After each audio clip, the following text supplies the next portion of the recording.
बिस्मिल्लाहिर्रहमानिर्रहीम। अस्सलाम वालेकुम। सारी ज़िंदगी उसने खुदा की नाफरमानी की थी, नाच गाकर फाशी फैलाकर फैश रिकात करके पैसा कमाया था। अब ज़िंदगी का इख्तिताम हो रहा था, लोग उसे कलमा तैयबा की तलकीन कर रहे थे, मगर उसकी ज़बान से अल्फाज अदा नहीं हो रहे थे। वो तकलीफ़ की शिद्दत में भी खलीज अल्फाज ज़बान से निकाल रही थी। वो एक नामुकम्मल औरत थी जिसे हिजरा कहा जाता है। उसका नाम शबनम था। हिजरों के ग्रुप की वो गुरु थी। ना जाने कितने हिजड़ों को उसने बजाय सीधी राह बताने के राह दह से भड़काकर खलीज कामों में डाल दिया था और अपने चेलों के ज़रिए पैसा कमाने लगी थी। हाय अफसोस के बैंक में पड़े करोड़ों रुपए जो उसने नाच गाकर कमाए थे, वो उसकी ज़िंदगी नहीं बचा पा रहे थे। यहाँ तक कि उसकी दी की तरबियत के मुताबिक उसके चेले उसे मरता हुआ छोड़कर किसी फंक्शन में जाने की तैयारी कर रहे थे। महज एक नई हीरा लड़की उसके सिराने बैठी आंसू बहा रही थी और उसकी तकलीफ़ को महसूस कर रही थी। शायद वो किसी नेक वालिदैन का खून थी और वालिदैन ने ज़बान के डर से उसे इन लोगों के हवाले कर दिया था। जब सब लोग चले गए और वो 9 उम्र हीरा अकेली लड़की गुरु के पास रह गई तो उसने गुरु से पूछा था कि ऐसा कौन सा गुनाह है जो आड़े आ रहा है और तुम्हारी ज़बान पर कलमा जारी नहीं हो पा रहा, वरना अल्लाह ताला तो बहुत मेहरबान है। वो रब तो कारून तक को मुआफ़ करने के लिए राज़ी था। उस रब ने तो उन लोगों को भी हिदायत बख्शी थी जो उसके महबूब नबी करीम सल्लल्लाहु अलैहि वसल्लम को सताया करते थे। और क्या तुम्हें याद नहीं कि जब एक गाने वाले बूढ़े को मौत सामने नज़र आने लगी तो उसने अल्लाह ताला को पुकारा और अल्लाह ताला ने उमर रज़ी अल्लाह ताला अन्हु को उसकी मदद के लिए भेज दिया था। वो रब फ़कत इस गुनाह की वजह से जो तुम नाच गाना करती हो तुम्हारी इतनी सख्त पकड़ कैसे कर सकता है, जो इतना रहीम और मेहरबान है। लड़की की ज़बानी रब्बुल आलमीन की रहमत के किस्से सुनकर उनके गुरु शबनम रोने लगी और बताया कि वो बहुत गुनाहगार है। वो एक वडेरे के लिए काम करती है जिसको 9 उम्र शरीफ मजबूर और बेसहारा लड़कियां फराम करती थी। लड़कों से दोस्ती करके उनको ब्लैकमेल करके उस वडेरे को पैसे लेकर देती थी और बदले में किसी भी किस्म की कानूनी जंग के लिए वो वडेरा उसका मुआफिज बनता था। दोनों के लिए बज़ाहिर इसमें फ़ायदा था क्योंकि मैं नाच गाकर और तुम लोगों के ज़रिए से कमाकर लाखों रुपए जमा कर लेती थी, जबकि वडेरा मेरे ज़रिए शिकार किए गए लड़के और लड़कियों को ब्लैकमेल करके लाखों कमा लेता था। इसी दौरान हमसे एक जुल्म हुआ कि हमने एक कम उम्र यतीम बच्चे पर हाथ डाल लिया। वो लड़का मैं 16-17 साल का था। वालिद फौत हो चुका था। घर में वालदा और जवान बहन थी। लड़का गैरतमंद था और वालदा और बहन को घर में बिठाकर खिलाने की तमन्ना दिल में लिए मजदूरी ढूंढने निकला। लाख कोशिश के बावजूद भी उसे काम ना मिला, यहाँ तक कि घर में फाकों की नौबत आ पहुँची। वो परेशानी की हालत में सड़क पर खड़ा था। चेहरे का हुस्न गुर्बत, परेशानी और फिक्र से गुनाह रहा था। जब मेरी नज़र उस पर पड़ी तो मैं उसके पास पहुंची, उसके हालात मालूम किए तो मुझे वो बहुत आसान शिकार लगा। मैंने सोच लिया कि इसको बचाने की खातिर इसकी माँ जेवर और घर बेचकर भी पैसा देगी, लिहाजा मैंने उसे 1 महीने का राशन लेकर दिया और अपने साथ फंक्शन पर पैसे जमा करने की खातिर ले जाने लगी और जल्दी उसके दिल में जिस्म की हवस डाल दी। मगर फिर भी वो मुझसे गुनाह पर आमादा ना हो सका क्योंकि उसे अपनी माँ और बहन की बहुत फिक्र थी। जब वो किसी तौर पर काबू में ना आया तो मैंने उस पर चोरी का इल्ज़ाम लगाकर वडेरे के ज़रिए उसे गिरफ्तार करवा दिया और उसके घर वालों से 3 लाख का मुतालबा कर दिया। चूँकि घर से 3 लाख रुपए देने की घर वालों की हैसियत ना थी और बेटे को छुड़वाना भी ज़रूरी था, लिहाजा उस लड़की की बहन ने गुर्दा बेचकर भाई को छुड़ाना चाहा। गुर्दा बेचकर पैसे ले लिए और हम तक पहुंचा दिए। हमने वो लड़का वापस भेज दिया, मगर उसकी बहन महज 3 दिन बाद ही मर गई। जब उस लड़के की बहन मर गई तो चंद दिन बाद वो दोनों माँ बेटा रोते धोते मेरे पास आए और मुझे बद्दुआएं देने लगी। मैंने उसी वक्त वडेरे को बुलवा लिया और वडेरे के गुंडों के साथ मिलकर दोनों माँ बेटे को मार मार कर इधर मरा कर दिया। जब वो मरने लगे पड़े तो हमने उन्हें उठाकर एक वीरान सड़क पर फेंक दिया। इसके बाद वो पलट कर कभी मेरी दहलीज पर नहीं आए, चाहे वो उसी रात मर गए थे या फिर बच गए थे, मुझे नहीं खबर।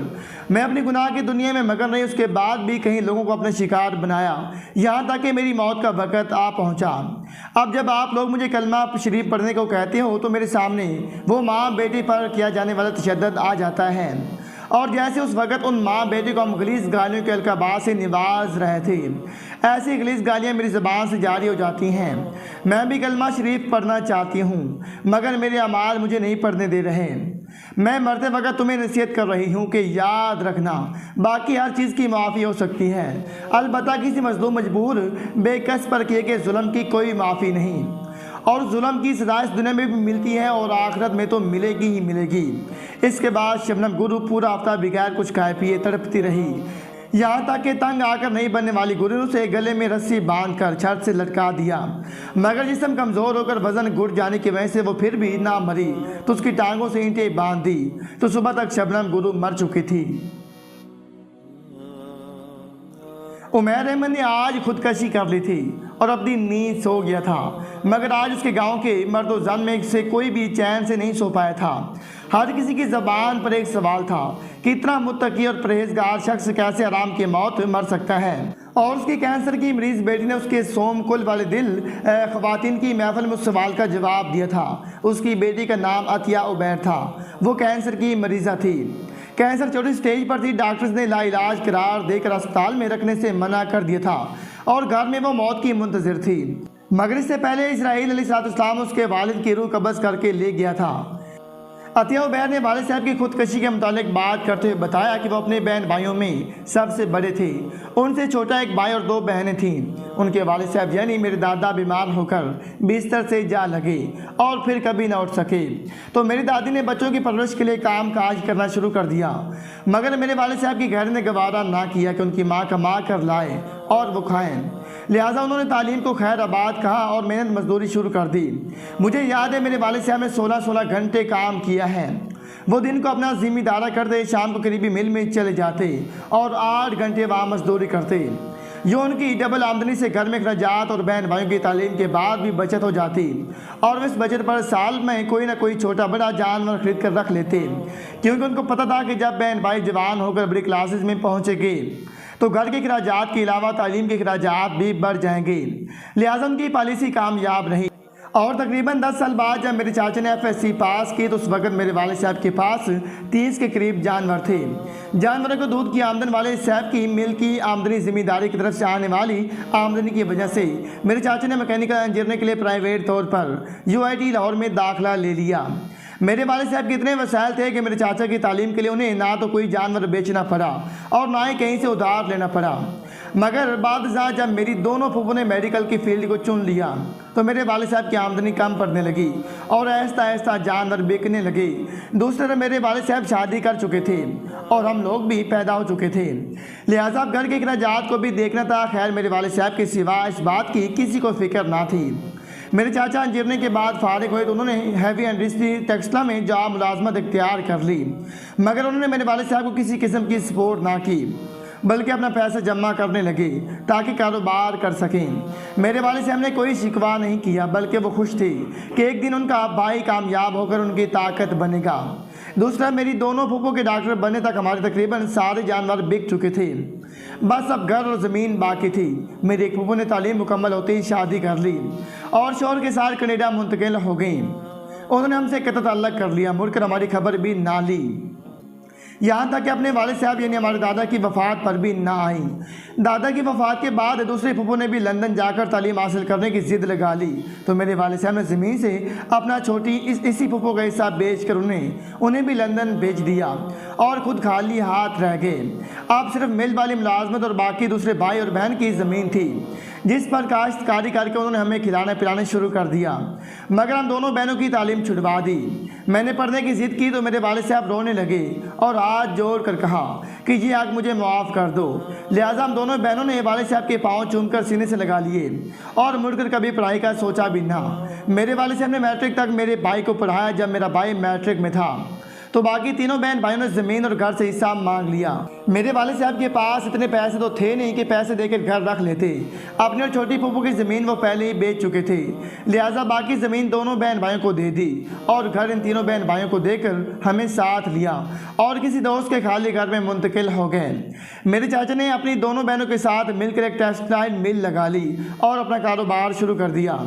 आज वो शहर की जानी मानी शख्सियत है। खैर वक्त गुजरता है और मैं दिमाग के कैंसर की मरीज़ा बन जाती हूँ। दूसरी तरफ एक हादसे की वजह से मेरे वालिद साहब का हाथ कट जाता है और मिल वाले उन्हें फारिग कर देती हैं। जब घर में फाकों की नौबत आती है तो कुछ दिन पहले मेरे वालिद साहब अपने भाई की मिल में काम लेने की खातिर जाती हैं, जहाँ उनके छोटे भाई और भाभी दफ्तर में बैठे होती हैं। मेरे वालिद साहब अपने भाई के सामने अपना मुद्दा बयान करती हैं, जिस पर मेरे चाचा कहती हैं मैं मिल के बिरौनी मामलात को देखता हूँ, अंदरूनी मामला तुम्हारी भाभी देखती है, उनसे मिल लो। मेरी चाची मेरे वालिद साहब को देखते ही कहती है, तुम्हारा एक हाथ तो है ही नहीं, तुम क्या काम कर सकते हो। हम बिना काम की तनख्वाहें देने लगे तो ये कारखाना 2 दिन भी नहीं चलेगा। मेरे वालिद साहब मदद तलब नज़रों से भाई की तरफ देखती हैं और बताते कि उनके घर में फाकी हैं, कैसे ज़रा बेटी 2 दिन से भूखी है। मगर मेरे चाचा के दिल में कोई रहम पैदा नहीं होता। वो माजरत करते हुए कहता है कि हम तो वर्कर की ज़रूरत ही नहीं, तुम्हें अपने दोस्त की मिल में सफाई करने वाला रखवा सकता हूँ, मगर एक हाथ से माजूर इंसान सफाई कैसे करेगा। तुम ऐसा करो कि कल से अपने बेटी और बेटी को इसकी मिल में भेज देना, मैं कॉल कर दूंगा। अपने छोटे भाई जिसकी खातिर उन्होंने अपना सब कुछ बल्कि अपनी औलाद का भी सब कुछ कुर्बान कर दिया था, उसके इस कदर सर्द रवैये ने उन्हें अंदर से तोड़ कर रख दिया। वापस आकर वो सारी रात हमसे दुख बांटते रहे और फिर सुबह उठे तो पता चला कि वालिद साहब ने खुदकशी कर ली है और अपनी नींद सो चुकी हैं। मैं यहाँ बैठी सब बहनों से इल्तिजा करती हूँ, खुदारा बड़े भाइयों का एहसान याद रखें और भाइयों से कहते हैं खुदारा अपनी औलाद का हक भी अपने भाइयों पर कुर्बान ना कर दें, वरना बाद में फ़कत पछतावे होंगे। आपकी लाश घर में पड़ी होगी और आपकी कैंसर ज़रा बेटी रस्सी की मदद से सर को बांधते हुए लोगों के घरों में जाकर पैसे मांग रही होगी ताकि आपके लिए कफन खरीद सके। इसके साथ ही अतिया उबैर मुंह की बिल ज़मीन पर गिरी और मर गई। अब की बार अतिया के बहन भाई अतिया के कफन के लिए पैसे मांग रहे थे।